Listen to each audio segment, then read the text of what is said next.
ದೇಶದ ನಾನಾ ಭಾಗಗಳಿಂದ ಅಯೋಧ್ಯೆಗೆ ಬರುವವರ ಸಂಖ್ಯೆ ಪ್ರತಿ ದಿವಸವೂ ಸಹಿತ ಹೆಚ್ಚಾಗ್ತಾ ಇದೆ. ಈಗ ನಾನು ನಿಂತಿರುವಂತಹ ಸ್ಥಳ ಅಯೋಧ್ಯೆಯಲ್ಲಿರುವಂತಹ ಸೀತಾ ರಸಮಯಿ ಅನ್ನುವಂತಹ ಒಂದು ಸ್ಥಳ. ಈ ಒಂದು ಸ್ಥಳದಲ್ಲಿ ಈಗಾಗಲೇ ಬಹಳಷ್ಟು ಜನರಿಗೆ, ದೇಶದ ಬಹಳಷ್ಟು ಭಾಗಗಳಿಂದ ಬರುವಂತಹ ಜನರಿಗೆ ಪ್ರತಿ ದಿವಸವೂ ಸಹಿತ ಸಾವಿರಾರು ಜನರಿಗೆ ಉಚಿತವಾದಂತಹ ಭೋಜನದ ವ್ಯವಸ್ಥೆಯನ್ನ ಮಾಡುವಂತಹ ಏನಂದ್ರೆ ಸ್ಥಳ ಇದು. ಏನಂದ್ರೆ ಬಹಳಷ್ಟು ಜನರಿಗೆ ಅನ್ನದ ದಾಸೋಹವನ್ನು ನಡೆಸಿರುವಂತಹ ಸ್ಥಳ. 1951ರಿಂದ ಸಹಿತ ಇದೇ ರೀತಿಯಾದಂತಹ ಭೋಜನದ ವ್ಯವಸ್ಥೆಯನ್ನ ಮಾಡಲಾಗ್ತಾ ಇದೆ. ಮತ್ತೆ ಅದರಲ್ಲೂ ಪ್ರಮುಖವಾಗಿ ಆರಂಭಿಕ ಹಂತಗಳಲ್ಲಿ ಕೇವಲ 15-20 ಜನರಿಂದ ಆರಂಭ ಆಗಿರತಕ್ಕಂತಹ ಈ ಭೋಜನಾಲಯ ಬಹಳಷ್ಟು ಕರಸೇವಕರಿಗೆ ಇಲ್ಲಿ ಬಂದು ರಾಮ ಮಂದಿರದ ಹೋರಾಟದ ಸಂದರ್ಭದಲ್ಲಾಗಿರ್ಬೋದು, ಅದ್ರ ಜೊತೆಗೇನಂದ್ರೆ ಇಲ್ಲಿರುವಂತಹ ರಾಮ ಮಂದಿರದ ದೊಡ್ಡ ಮಟ್ಟದಲ್ಲಿ ಸತ್ಯಾಗ್ರಹವನ್ನಾಗಿರ್ಬೋದು ಅಥವಾ ಹೋರಾಟವನ್ನ ಮಾಡ್ತಿರುವಂತಹ ಸಂದರ್ಭದಲ್ಲಿ ಎಲ್ಲರಿಗೂ ಸಹಿತ ಭೋಜನವನ್ನ ಕಲ್ಪಿಸಿರುವಂತಹ ಸ್ಥಳ ಇದು ಕರಸೇವಕಪುರ. ಈ ಒಂದು ಸ್ಥಳದಲ್ಲಿ ಬಹಳಷ್ಟು ಜನರಿಗೆ ಏನಂದ್ರೆ ಒಂದು ರೀತಿಯ 3 ಹೊತ್ತಿನ ಊಟಕ್ಕೂ ಸಹಿತ ಸಹಕಾರ ಕೊಟ್ಟಿರ್ತಕ್ಕಂತಹ ಸ್ಥಳ. ಇದನ್ನ ಯಾವುದೇ ಕಾರಣಕ್ಕೂ ಸಹಿತ ನಿಲ್ಲಿಸೋದಿಲ್ಲ. ನಾವು ಬೆಳಗ್ಗೆ 9 ಗಂಟೆಯಿಂದ ಆರಂಭ ಆಗುವಂತದ್ದು ಸಂಜೆ 4 ಗಂಟೆವರೆಗೂ ಸಹಿತ ಇದೇ ರೀತಿಯಾದಂತಹ ಭೋಜನ ಇರುತ್ತೆ. 3 ಹೊತ್ತು ಸಹಿತ ಊಟವನ್ನ ಜನರಿಗೆ ಕೊಡುವಂತಹ ಕೆಲಸವನ್ನ ಮಾಡ್ತಾರೆ. ಅದರ ಜೊತೆಗೆ ಏನಂದ್ರೆ ಇಲ್ಲಿ ಇದು ಏನಂದ್ರೆ ಆರಂಭಿಕ ಹಂತಗಳಲ್ಲಿರುವಂತಹ ಜನರ ದಟ್ಟಣೆ ಈಗ ಪ್ರತಿದಿನವೂ ಸಹಿತ ಏರಿಕೆ ಆಗ್ತಾ ಇರುವಂತದ್ದು. ಈಗ ರಾಮ ಮಂದಿರದ ಉದ್ಘಾಟನೆ ಆಗ್ತಾ ಇರುವಂತಹ ಕಾರಣಕ್ಕಾಗಿ ಬಹಳಷ್ಟು ಜನರಿಗೆ ಇದು ಏನಂದ್ರೆ ಅನ್ನದಾಸೋಹಕ್ಕೆ ಸಹಕಾರಿ ಆಗುವಂತಹ ಎಲ್ಲಾ ಲಕ್ಷಣಗಳು ಸಹಿತ ಕಾಣಿಸ್ತಾ ಇದಾವೆ. ಮುಂದಿನ ದಿನಗಳಲ್ಲಿ ಮತ್ತಷ್ಟು ಇಲ್ಲಿ ಹೆಚ್ಚಳ ಆಗುವಂತಹ, ಜನಸಂಖ್ಯೆ ಹೆಚ್ಚಳ ಆಗುವಂತಹ ಸಾಧ್ಯತೆ ಇದೆ. ಅದಕ್ಕೆ ಬೇಕಾಗಿರ್ತಕ್ಕಂತಹ ಎಲ್ಲಾ ತಯಾರಿಗಳನ್ನ ಇಲ್ಲಿರುವಂತಹ ಆಡಳಿತ ಮಂಡಳಿ ಮಾಡ್ಕೊಂಡಿದೆ. ನಮ್ ಜೊತೆ ಮಾತನಾಡೋದಕ್ಕೆ ಇಲ್ಲಿ ಶರ್ಮಾ ಅವರು ಇದ್ದಾರೆ. ಸರ್ಜಿ ಕಬ್ ಸೆ ಸ್ಟಾರ್ಟ್ ಹೋ ಗಯೆ, इसका महत्व क्या है? ये सीता रसोईया है और सीता रसोईया में भगवान सीता जी के नाम पर रसोईया जो चलता है, या रसोईया की कभी यहाँ पर आने वाले राम भक्तों को, कार्यकर्ताओं को, सबको प्रसाद ग्रहण हो, कभी कमी न हो। जितनी भी संख्या में आते हैं, कभी यह भंडार इतना भरा है, कभी ये खत्म नहीं होता, बराबर चलता रहता है। एक निश्चित समय में कभी कम नहीं होता है। अभी यह 91 से चल रहा है, 1991 से चल रहा है यहाँ पर सीता रसोईया, और यह लगातार यह कभी बंद होने वाला नहीं है। अभी प्राण प्रतिष्ठा के समय में यह जो सीता रसोईया है इसका थोड़ा ज़्यादा हो गया है, थोड़ा उसको हमने बढ़ा दिया है। एक सीमित संघ ने अभी बढ़ा दिया है।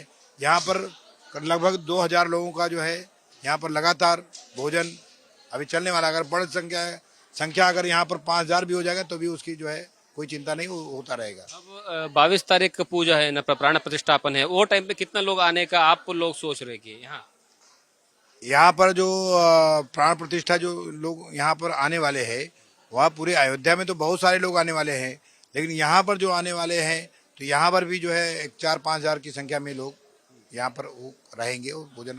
पहले कितना लोग आए थे, अब कितना बढ़ गए उसका संख्या? पहले तो यहाँ पर 1000 लगभग 1500 करते हैं, अब उसका जो है 4 गुना 5 गुना बढ़ गया है। ಇದು ಇಲ್ಲಿರುವಂತಹ ಶರ್ಮಾ ಅವರು, ಅಂದ್ರೆ ಇದರ ಉಸ್ತುವಾರಿಯನ್ನ ಹೊತ್ಕೊಂಡಿರುವಂತಹ ವ್ಯಕ್ತಿ ಹೇಳ್ತಾ ಇರುವಂತದ್ದು. ಮೊದಲು ಆರಂಭಿಕ ಹಂತಗಳಲ್ಲಿ ಬರೀ 1000-2000 ಜನ ಬರ್ತಾ ಇದ್ರು, ಆದ್ರೆ ಈಗ ಆ ಸಂಖ್ಯೆ ಮತ್ತಷ್ಟು ಹೆಚ್ಚಳ ಆಗುವಂತಹ ಸಾಧ್ಯತೆಗಳಿದಾವೆ. ಅದಕ್ಕೆ ಬೇಕಾಗಿರ್ತಕ್ಕಂತಹ ಎಲ್ಲಾ ತಯಾರಿಗಳನ್ನ ಮಾಡ್ಕೋತೀವಿ ಅಂತ ಹೇಳ್ತಿದ್ದಾರೆ. ನೀವು ವಿಜುವಲ್ಸ್ ನೋಡಿದ್ರೆ ಸಹಿತ ಗೊತ್ತಾಗುತ್ತೆ ಯಾವ ರೀತಿಯಾಗಿ ದಾಸೋಹ ಪರಂಪರೆ ಅಂದ್ರೆ ದಕ್ಷಿಣ ಭಾರತದಲ್ಲಿ ಇದರ ಪ್ರಾಮುಖ್ಯತೆ ಹೆಚ್ಚಿನ ಪ್ರಮಾಣದಲ್ಲಿದೆ. ಆದ್ರೆ ಉತ್ತರ ಭಾರತದಲ್ಲಿ ಅಷ್ಟೊಂದು ದಾಸೋಹ ಪರಂಪರೆಗೆ ಏನಂದ್ರೆ ಇಲ್ಲ. ಆದ್ರೆ ರಾಮ ಭಕ್ತರಿಗಾಗಿ ದಾಸೋಹ ಪರಂಪರೆಯನ್ನ ಯಥಾವತ್ತಾಗಿ ಇಟ್ಕೊಳ್ಳುವಂತಹ ಕೆಲಸವನ್ನ ಮಾಡುವಂತದ್ನ ಈ ಬಾರಿ ಹೆಚ್ಚಿನ ಪ್ರಮಾಣದಲ್ಲಿ ಮತ್ತಷ್ಟು ಭಕ್ತಾದಿಗಳು ಬರ್ತಾರೆ ಅನ್ನುವಂತಹ ಕಾರಣಕ್ಕಾಗಿ ಈಗ ಎಲ್ಲಾ ರೀತಿಯ ವ್ಯವಸ್ಥೆಗಳನ್ನ ಮಾಡ್ಕೊಳ್ತಾ ಇರುವಂತದ್ದು. ಇಲ್ಲಿ ನಮ್ಮ ಜೊತೆಗೆ ಕರ್ನಾಟಕದವರು ಇದ್ದಾರೆ. ಸರ್, ನೀವು ಎಲ್ಲಿಂದ ಬಂದಿದ್ದೀರಾ, ಯಾವಾಗಿಂದ ಇಲ್ಲಿದ್ದೀರಾ, ಸೇವೆಯನ್ನ ಸಲ್ಲಿಸ್ತಾ ಇದ್ರಿ? ನಾನು 2 ತಿಂಗಳಿಂದ ಎಲ್ಲ ಇದ್ದೀನಿ. ನಂದು ತುಮಕೂರು ಹತ್ರ ಗುಬ್ಬಿ ತಾಲೂಕು ಅಳಿಲಘಟ್ಟ. ಇಲ್ಲಿನ ಸೇವೆ ಸಲ್ಲಿಸೋಕಂತಾನೆ ಬಂದಿದ್ದ ಅಥವಾ ಮುಂಚೆ ಏನಾದ್ರು ಬಂದು ಹೋಗಿದ್ರಾ? ಇಲ್ಲ, ಮುಂಚೆ ಬಂದು ಹೋಗಿದ್ದೇನೆ, ಕರಸೇವಕನಾಗಿ ಬಂದಿದ್ದೆ. ಮತ್ತೆ ಶಿಲಾ ದಾನ್ ಕಾರ್ಯಕ್ರಮದಲ್ಲಿ ಇಲ್ಲೇ ಇದ್ದೆ. ಅದರ ನಂತರ ನಾನು ಇಲ್ಲಿ 2 ತಿಂಗಳು ಸೇವೆ ಸಲ್ಲಿಸಬೇಕು ಅಂತ ಹೇಳಿ ಗೋಪಾಲ್ಜಿ ಅವರನ್ನು ಕೇಳಿಕೊಂಡು 2 ತಿಂಗಳಿಂದ ನಾನು ಇಲ್ಲಿ ಸೇವೆ ಸಲ್ಲಿಸ್ತಾ ಇದ್ದೀನಿ. ರಾಮ ಮಂದಿರ ಉದ್ಘಾಟನೆ ನಂತರ ಜನವರಿ 30 ನಾನು ನೋಡ್ತೇನೆ. ಫೆಬ್ರವರಿ 1 ನಾನು ಊರಿಗೆ ಹೋಗ್ತೇನೆ. ಹೇಗೆ ಅನಿಸ್ತಿದೆ ಸರ್, 2 ತಿಂಗಳಿಂದ ನೀವು ಇಲ್ಲಿದ್ದೀರಾ, ಹೇಗೆ ವಾತಾವರಣ ಹೇಗೆ ಬದಲಾವಣೆ ಆಗಿದೆ ಅಂತ? ಬದಲಾವಣೆ ಅಂತ ಹೇಳಿದ್ರೆ ಇಲ್ಲಿ ಸ್ವಯಂ ಸೇವಕರಾಗಿ ತುಂಬಾ ಜನ ಬರ್ತಾ ಇದ್ದಾರೆ. ಆ ಸ್ವಯಂ ಸೇವಕರಿಗೆ ಬರೋರಿಗೆ ಜಾಗ ಒದಗಿಸಕ್ಕೆ ಆಗ್ತಾ ಇಲ್ಲ, ಅಷ್ಟೊಂದು ಸ್ವಯಂ ಸೇವಕರು ಬರ್ತಾ ಇದ್ದಾರೆ. ಸ್ವಯಂ ನಮ್ಮ ಕೆಲಸವನ್ನು ನಾವು ನಿರ್ವಹಿಸ್ತೀವಿ ಅಂತ ಹೇಳ್ಬಿಟ್ಟು. ಹಾಗಾಗಿ ಅದರಲ್ಲೂ ಕೂಡ ಒಂದಷ್ಟು ಸೇವೆ ಏನು ಸಂಘದಲ್ಲಿ ಜವಾಬ್ದಾರಿ ಇರ್ತಕ್ಕಂಥವ್ರನ್ನ ಅಷ್ಟೇ ಇಲ್ಲ ಆಯ್ಕೆ ಮಾಡಿಕೊಂಡು, ಯಾಕೆಂದ್ರೆ ಯಾವುದೇ ವ್ಯವಸ್ಥೆಯಲ್ಲಿ ವ್ಯತ್ಯಾಸ ಆಗಬಾರ್ದು. ಆ ರೀತಿ ಸ್ವಲ್ಪ ನುರಿತ ಕಾರ್ಯಕರ್ತರಿಗೆ ಮಾತ್ರ ಇಲ್ಲಿ ಸ್ವಯಂ ಸೇವಕರಾಗಿ ಸೇವೆ ಸಲ್ಲಿಸಲಿಕ್ಕೆ ಅವಕಾಶ ಮಾಡಿಕೊಡ್ತಾ ಇದ್ದಾರೆ. Thank you. ಇದು ಏನಂದ್ರೆ ಇಲ್ಲಿ ಸೇವೆ ಸಲ್ಲಿಸೋಕಂತಾನೆ ಬಹಳಷ್ಟು ಜನ ಬರ್ತಿದ್ದಾರೆ. ಅದ್ರಲ್ಲಿ ಕರ್ನಾಟಕದ ಏನಂದ್ರೆ ತುಮಕೂರಿನವರು ಸಹಿತ ಬಂದಿರುವಂತದ್ದು.